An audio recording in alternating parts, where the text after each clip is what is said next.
कुरुक्षेत्र में अपने समक्ष पितामह भीष्म, गुरु द्रोण, कृप और दुर्योधन आदि समस्त बंधु बांधवों को देखकर मोहग्रस्त हुए अर्जुन ने हाथ से गांडीव छोड़ दिया और कहा, हे कृष्ण, मैं इन लोगों से कैसे युद्ध कर सकता हूँ। शास्त्र कहते हैं कि जो व्यक्ति अपने कुल धर्म का विनाश करता है वह सदैव नरक में वास करता है।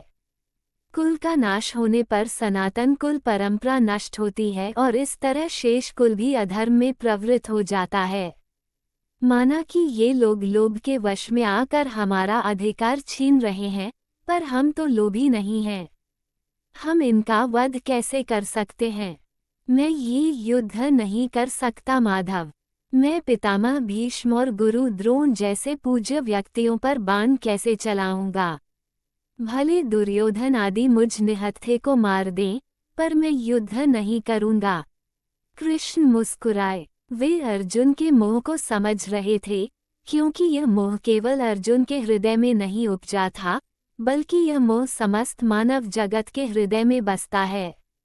कृष्ण ने कहा, हे अर्जुन, व्यक्ति को अपना कर्तव्य वर्तमान परिस्थितियों के आधार पर तय करना चाहिए।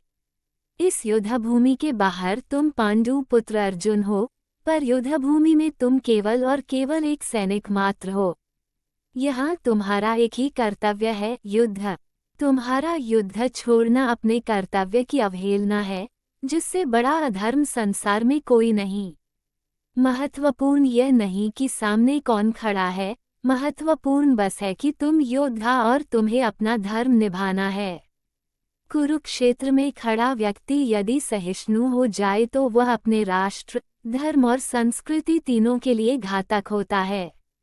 अर्जुन ने कहा, हे केशव, ये कार्य मैं ही क्यों करूं?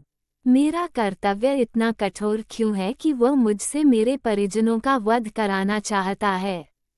श्री कृष्ण बोले, हे अर्जुन, तुम इन्हें नहीं मारोगे तो क्या ये नहीं मरेंगे? पार्थ, मृत्यु जीवन का सबसे बड़ा सत्य है। जिस व्यक्ति का कार्य समाप्त हो चुका हो, उसे जाना ही पड़ता है। यही नियति है, और मोह के वशीभूत हो नियति का विरोध करना अधर्म होता है। मनुष्य कर्ता नहीं, माध्यम भर होता है।